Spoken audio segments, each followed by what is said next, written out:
안녕하세요. 테크어비스 김우현입니다. 6강 회로도 해석에 대하여 진행하도록 하겠습니다.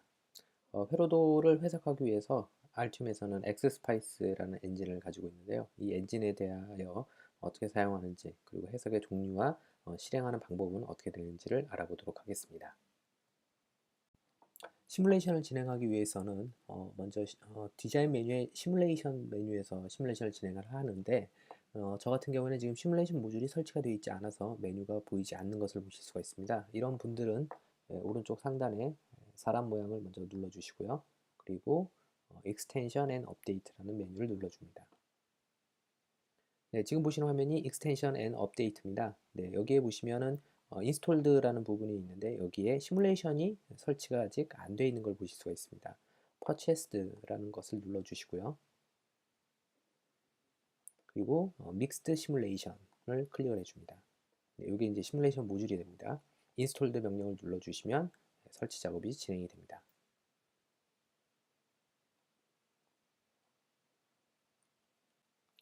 지금 보신 회로에서 해석할 여지가 그렇게 많지는 않아 보이고요. 아날로그 회로를 일부분 다시 빈 영역에다가 그려서 한번 시뮬레이션을 해보도록 하겠습니다. 먼저 라이브러리를 미셀러니스 디바이스에서 몇 가지를 불러보도록 하겠습니다. EN3904 증폭하는 IC 트랜지스터 하나 배치를 했고요. 다음으로는 저항 정도가 필요할 것 같네요. RES1 플레이스를 이용해서 배치를 했고요. 네, 그 다음에 이제 그라운드 접지가 필요할 것 같습니다. 그라운드 접지를 하나 가져다 놨습니다. 그리고 저항 하나를 그대로 컨트롤 C, 컨트롤 V를 해서 복사를 해보도록 하겠습니다.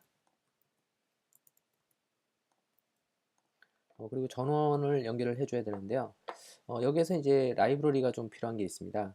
일반적으로 그 시뮬레이션 가능한 라이브러리는 여기 모델 부분을 보시면 시뮬레이션이라는 항목이 있는 것은 시뮬레이션이 가능한 라이브러리입니다. 그래서 해당 저항을 더블 클릭했을 때 모델 부분에 시뮬레이션이라는 부분이 있는지를 확인을 해 주셔야 되고요. 트랜지스터 같은 경우에도 밑으로 스크롤 내려보시면 시뮬레이션이라는 부분이 준비가 되어 있습니다. 네, 그런데 시뮬레이션에서는 전원 부분이 조금 필요한 부분이 있습니다. 그래서 전원에 대한 라이브러리를 먼저 추가를 해 주셔야 될 것 같습니다. 라이브러리 버튼을 누르고 인스톨 명령 버튼을 눌러보도록 하겠습니다. 인스톨 프롬 파일. 네, 라이브러리를 누르고 인스톨 프롬 파일을 눌러줬는데요. 여기서 디렉토리를 제가 라이브러리가 있는 폴더로 이동을 해보도록 하겠습니다. 사용자, 공용, 문서, 알튬, 그리고 라이브러리라는 위치로 오시면 됩니다. 네, 여기에 보시면 이제 디렉토리가 폴더가 시뮬레이션이라는 폴더가 있을 겁니다. 네, 시뮬레이션이라는 게 보이시죠? 시뮬레이션의 시뮬레이션 소스, 네, 이것을 열기로 열어주었습니다. 네, 추가된 시뮬레이션 소스를 선택을 해주시고요. 전원 소스이기 때문에 V자로 시작합니다. V. V에서 V 소스. 이게 이제 직류 소스고요. V 사인. 요건 이제 사인 파형의 소스가 되겠습니다. 그래서 V 사인을 일단 먼저 하나 배치를 하고요. 그리고 V 소스도 배치를 하겠습니다. 요거는 이제 DC 소스가 되겠죠. DC 소스를 하나 배치를 했습니다. 그리고 이제 배선 작업을 한번 진행을 해보죠. 이렇게 연결을 했고요. 여기도 연결을 하고 또 연결을 했습니다. 연결, 연결. 그리고 접지 연결. 접지는 이쪽에도 같이 연결이 돼야 되겠죠. 네. 자, 그 다음에 이제 나머지 부분은 이제 시뮬레이션 할 때 에러가 발생될 수 있는 소지가 있기 때문에 이전 강의에서 누락되어 있는 것 중에 하나가 바로 컴파일 마스크라는 부분인데요. 디렉티브 컴파일 마스크라는 것을 불러다가 제가 요거를 컴파일 마스크를 한번 시켜보겠습니다. 클릭, 사각형을 지정을 해주시면 돼요.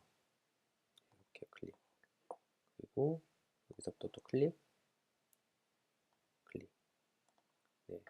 이렇게 지정을 하게 되면 제가 그 영역 지정한 것만큼은 실제로 존재하지 않는 것으로 간주를 합니다. 그래서 PCB 디자인할 때는 해당 부품이 PCB로 넘어가지 않고요. 지금처럼 시뮬레이션 할 때도 역시 해당 부품은 없는 것으로 간주하고 시뮬레이션을 진행을 하게 됩니다. 자, 그러면 부품 참조 번호를 할당하기 위해서 annotate 명령을 선택해 주시고요.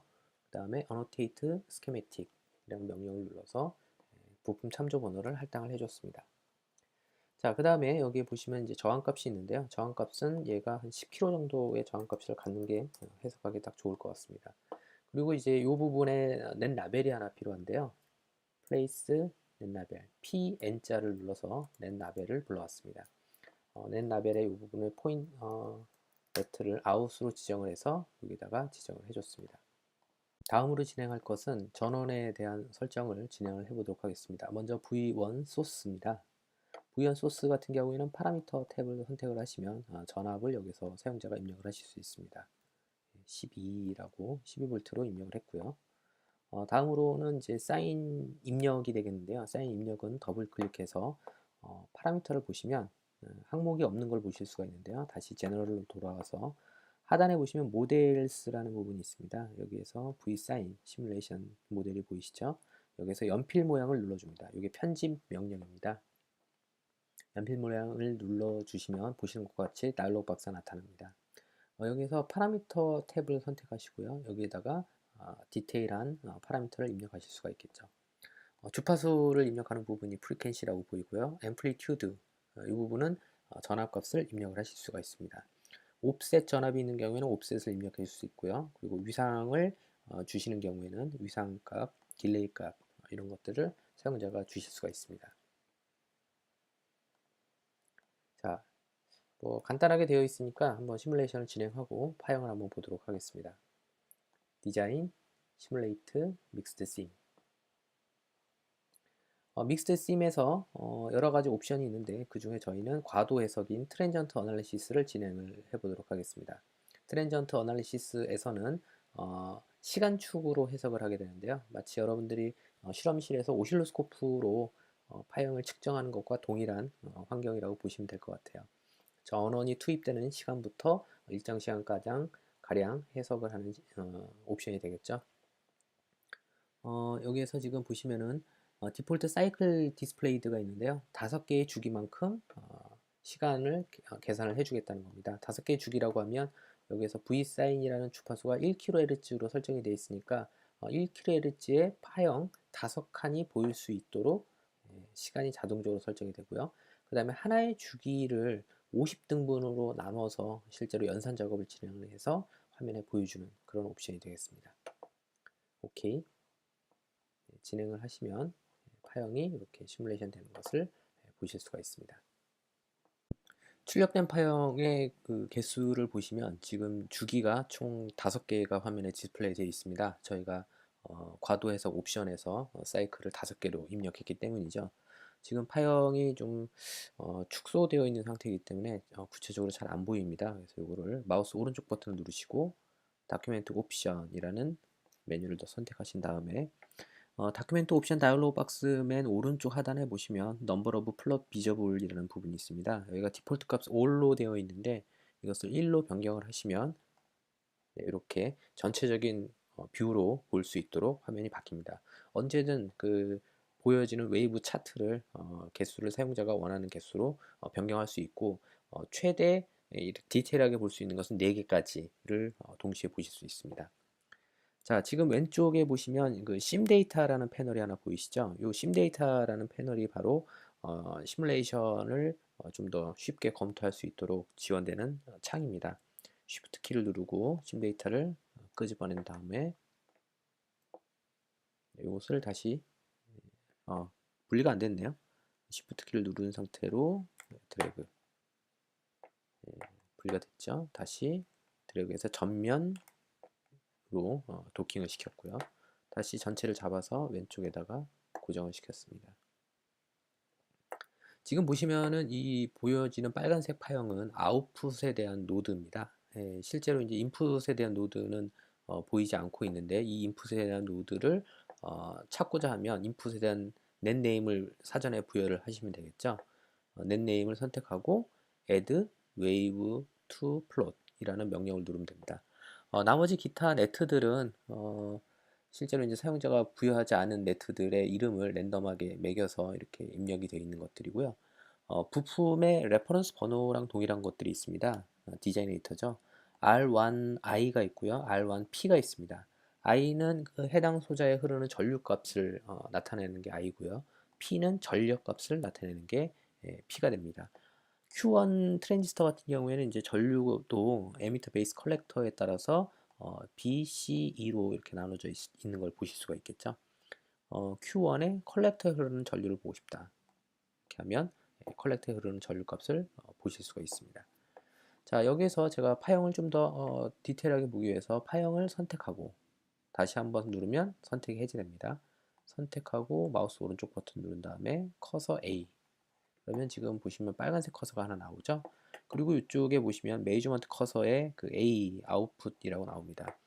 커서를 마우스 왼쪽 버튼으로 누르고 드래그 좌우로 하시면 현재 포인트에 대한 전압값 그리고 시간값이 화면 하단에 표시되는 걸 보실 수 있습니다. 12V, 12.036 그리고 시간은 제로 세크가 바로 전원 투입한 바로 그 시점이죠. 0초에서부터 지금 현재 733 마이크로세크까지가 지난 그 시점의 시간이 되겠습니다. 네, 그래서 이렇게 나오는 걸 보실 수 있고요. 다시 한번 아웃풋에다가 오른쪽 버튼 누르고 커서 B 이렇게 하면 두 번째 커서가 만들어집니다.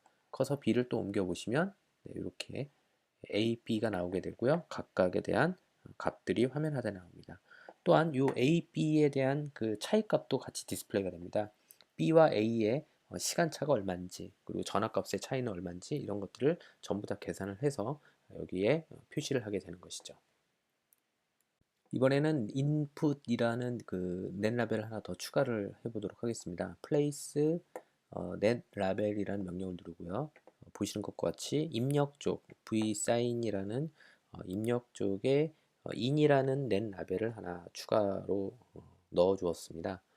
자, 다음은 이제 시뮬레이션을 런 시키면 되는데요. 시뮬레이트 런이라는 메뉴 F9를 누르셔도 되고요. 또는 디자인 메뉴에 저희가 처음에 했던 믹스드 심, 둘 중에 뭐 아무거나 하나를 누르시면 됩니다.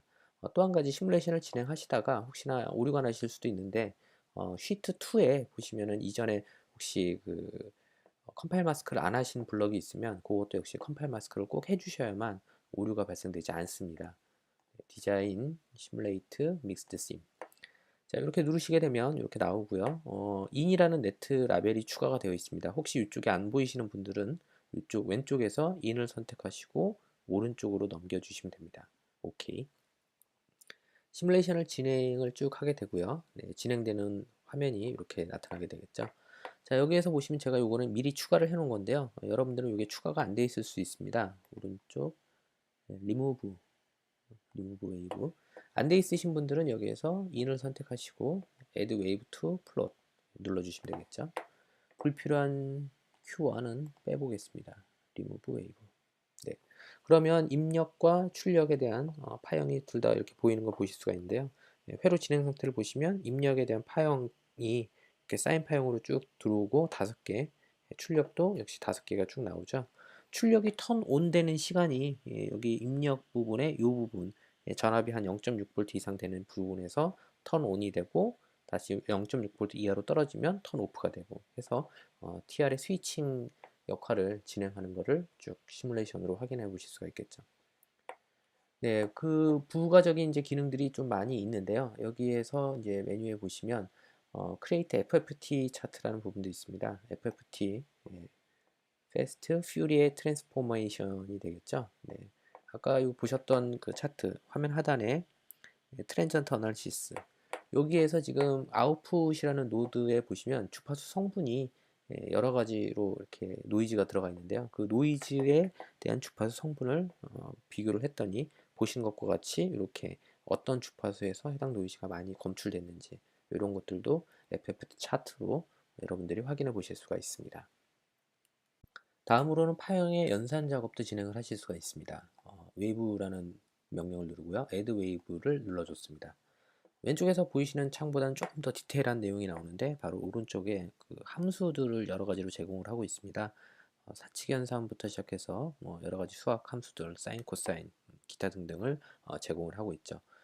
저희는 단순하게 in이라는 네트를 한번 클릭을 해보고요. 그럼 익스프레션 수식 부분에 in이라고 디스플레이가 되죠. 직접 키보드로 타이프 in을 하셔도 됩니다. 그리고 키보드로 플러스 키를 눌렀고요.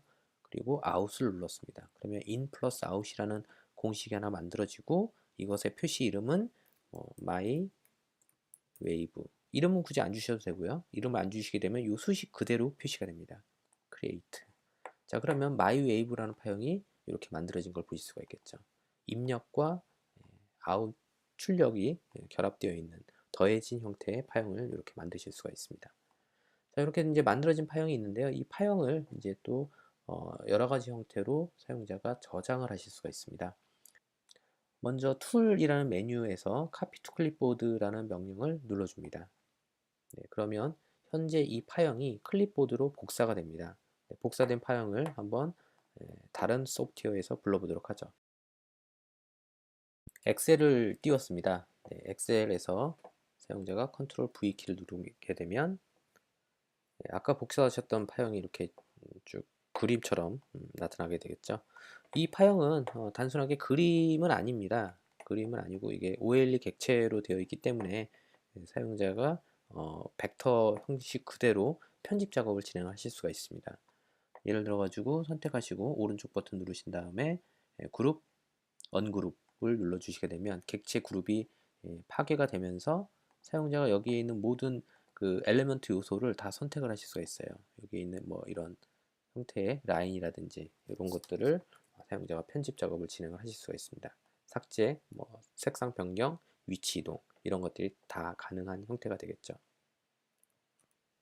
또 한 가지 활용하는 방법은 파형을 이제 아까는 그 이미지나 또는 벡터 라인 형식으로 복사를 했는데요. 이것을 이제 라인 형식이나 이런 것들이 아닌 어떤 그 데이터 값으로 세이브를 시키실 수도 있습니다. 먼저 이것을 저장하기 위해서 store waveform이라는 명령을 눌러 보도록 하겠습니다. 보시는 것과 같이 다운로드 박스가 나타나게 되고요. 웨이브폼 파일이 확장자 WDF라는 파일로 세이브가 됩니다. 저장. 네, 저장된 파일이 있는데요. 그 저장된 파일을 한번 불러보도록 하겠습니다. 프로젝트 패널을 선택하시고요. 여기에서 도면 다큐멘트가 있는 곳에서 마우스 오른쪽 버튼을 누르고 익스플로러를 누르게 되면 네, 그러면 해당 위치에 폴더 탐색기를 띄워주게 됩니다. 해당 위치에 폴더 탐색기가 뜨면 여기에서 만들어진 파일을 찾으실 수가 있을 겁니다. mywave.wdf라는 웨이브폼 파일이 만들어진 걸 보실 수가 있습니다. 자, 해당 파일을 제가 메모장에서 한번 불러보도록 하겠습니다. 어떤 형태로 저장되는지 한번 보시죠. 드래그해서 띄우면 보시는 것처럼 저장이 됩니다. 맨 위에는 이 웨이브 파형의 이름이 나오고요. 그 다음에 전체적인 개수가 나옵니다. 지금 보시면 266개의 포인트로서 세이브가 됐다라고 나오죠. 그 다음에 이제 첫 번째 거는 S, 시간이 되겠고요. 두 번째 건 전압값이다 라는 게 나옵니다. 그리고 가장 처음 제로 세크의 전압값 11.999볼트가 나와 있고요. 그 다음에 이제 두 번째 시간이 나오겠죠. 2의 10의 마이너스 7승의 시간에서는 12점 얼마의 전압값이 나온다 라고 해서 쭉 전압 포인트에 XY 좌표 값으로 쭉 떨어져 있는 형태가 됩니다. 이 값을 나중에 다시 활용해서 여러분들이 파형 시뮬레이션에 응용하실 수도 있고 다른 소프트웨어 플롯 소프트웨어나 이런 것들 이용해서 이 데이터 값을 리딩하거나 활용하실 수도 있습니다. 요즘은 그 스토리지가 되는 오실로스코프에서도 USB를 꽂게 되면 이런 형태의 파일 데이터를 얻으실 수가 있겠죠. 이런 것들은 대부분 다 표준 형식이기 때문에 다양하게 활용하실 수가 있습니다.